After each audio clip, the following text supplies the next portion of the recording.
Hello guys, আশানি কিচেনের সবাইকে welcome. আজকে আমি নিয়ে এসেছি একটা ছোট্ট মিনি ব্লগ। আপনাদের কেমন লাগলো সেটা অবশ্যই জানাবেন। তো আমরা যাচ্ছি নাগশঙ্কর মন্দিরে, কারণ আমার মা আর বাবার বিবাহবার্ষিক ছিল। তো আমরা নাগশঙ্কর মন্দির যাচ্ছি, হঠাৎ করে প্ল্যান করা। মার খুবই ইচ্ছে ছিল যাওয়ার। তো আমি, আমার মা, আমার বাবা, আমার বর আর আমার এক মামা, তো আমরা গিয়েছিলাম নাগশঙ্কর মন্দিরে।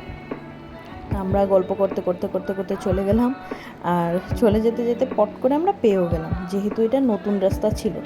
এখন মানে মন্দির যেতে বেশি টাইম লাগে না। আগে ছোটোবেলায় যখন আমরা যেতাম রাস্তাটা খুব লেন্দি ছিল, এখন শর্টকাট বানিয়েছে।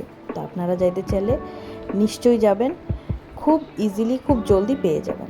তো মন্দিরের রাস্তায় আমরা ঢুকে পড়লাম। ঢুকে যাওয়ার পর আমরা এখন মন্দির পাবই। এই রাস্তাগুলো দেখলে ছোটোবেলার কথা খুবই মনে পড়ে, কারণ আমরা অনেক এসেছি। আমার বাবা আর মা, আমরা ছোট ছোট ছিলাম তখন বাসে আসতাম, খুব দূরও হতো। তো মন্দিরে আসলাম, ঢুকলাম। এখন আমরা একটু হাত পা ধুয়ে নিয়ে মন্দিরের বাইরে দোকান আছে, সেখান থেকে পূজার সামগ্রী নেব, নিয়ে আমরা মন্দিরে চলে যাব। মন্দিরে ঢোকার পর আমরা জিনিসপত্র রেখে ঠাকুর নমস্কার করে মা আর বাবা প্রদীপ ধূপকাঠি সব জ্বালালো। তো মন্দির অ্যাকচুয়ালি 12টার মধ্যে ওরা ভোগ দিয়ে তারপর সবাইকে প্রসাদ বিতরণ করে দেয়।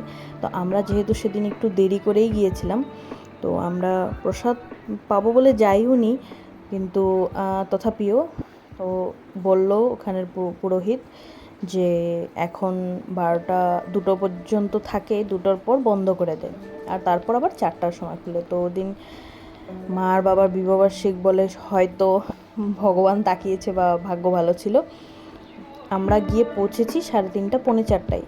তো হঠাৎ মা আর বাবা পূজা করতে করতে হঠাৎ সেই পুরোহিত চলে আসলো। তো সে বলছে যে এখন তো খুলবই, আপনারা ভিতরে ঢুকেও পূজা দিতে পারবেন। তো যেহেতু আমার বাবা পুরোহিত, তো বাবা সব নিজেই করে নিয়েছিল, আগে পুজো টুজো সব হয়েই গিয়েছিল আমাদের।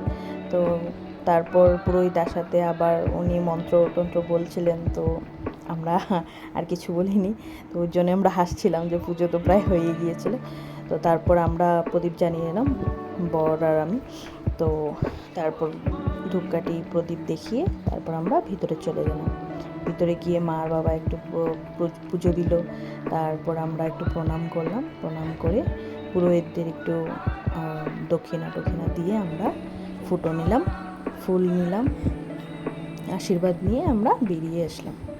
তো মন্দিরটা খুবই সুন্দর, আপনারা যাইতে চাইলে যেতে পারেন, খুব ভালো লাগে। তো দেখুন মন্দিরটা এখন অনেক ইমপ্রুভ করেছে মন্দিরকে, কিন্তু আমার আগের সেই মন্দিরটাই, পুরনো মন্দিরটাই ভালো লাগতো, কারণ ছোটোবেলায় খুব মজা করতাম ওখানে গিয়ে। আর এখানে খুব বড় একটা অজগর সাপও ছিল, যেটা এখন আর নেই। আমরা গাছ টাছ অনেক কিছু ছিল, সেসব আর নেই। আর এখন আমরা যাচ্ছি এই মন্দিরে, অনেক কচ্ছপ আছে। তো ওই কচ্ছপকে কলা খাওয়াতে, আমরা যখন ছোট ছিলাম তখন বাবা মা আমি ছোট ছোট বিস্কুট পাওয়া যেত, তো ওসবে আমরা খাওয়াতাম। কিন্তু এখন যেহেতু পুরোহিত মশাই বললো যে ওদেরকে কলা খাওয়াতে, তো আমি আগে কোনো দিন দেখিনি বা জানি না, তো তবু উনি বললো, তাই আমরা কলা খাওয়ালাম। তো আমার খুব ভয় লাগছিল, কারণ অনেক পুরনো এখানে কচ্ছপ ছিল, অনেক বড় বড় হয়ে গিয়েছিল। তো আমার বাবা খাওয়াচ্ছিল, আর আমার খুব ভয় লাগছিল। বাবা যে উল্টে আজকে উপরে পড়বো, চুরুটা উঠতে চেষ্টা করছি। আমার ধরে রাখো, দসি যাও কিছু বলবেন।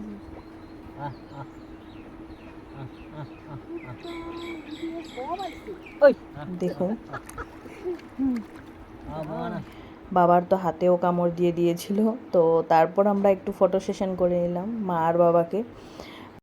মা আর বাবা খুব সুন্দর লাগছিল দুজনকে, ইয়েলো পরিয়েছিলাম। তো তারপর আমরা সবাই একটা একটা করে ফটো তুলে নিলাম। দেখুন মন্দিরটা বাইরে থেকেও খুব সুন্দর, বড় একটা খুব বড় বটগাছ ছিল। তারপর আমার বরকে দেখুন, ও ওখানে গিয়ে ছোট বাচ্চার মতন করছিল। তারপর সবাই ফটো তোলা হয়ে গেলে আমরা মন্দির থেকে বেরিয়ে আসলাম। বেরিয়ে এসে মন্দির থেকে বেশি দূর না, একটা বাজার আছে, সেখান থেকে আমরা কিছু সবজি বাজার করেছিলাম। দেখুন আমার বাবা আমার মাকে এখনও রাস্তা পার করে দেয় হাতে ধরে ধরে, খুবই ভাল লাগে যেটা দেখলে। অ্যারেঞ্জ ম্যারেজ যেহেতু, আজকাল লাভ ম্যারেজও সেরকম হয় না। তো তারপর বাজার টাজার করে আমরা চলে আসলাম একটা রেস্টুরেন্টে। একটু বিকাল বিকাল হয়ে যাচ্ছিলো, তো আমরা একটু মিষ্টি চা বিস্কুট খেলাম। তো আমি নিয়েছিলাম গুড়ের রসগোল্লা আর মারা নিয়েছিল রাজভোগ। তারপর হঠাৎ আমার বর ডোসা অর্ডার করে দিল, বলল মা ডোসা খাবো। তো মা বললো ঠিক আছে খাও। তারপর খেয়ে দিয়ে আমরা চলে আসলাম আবার বাড়িতে ফেরার পথে ভিউটা দেখুন, এত সুন্দর ছিল, খুবই সুন্দর। আপনাদের যদি ভালো লাগে লাইক শেয়ার করবেন, জানাবেন কেমন হয়েছে। Bye bye.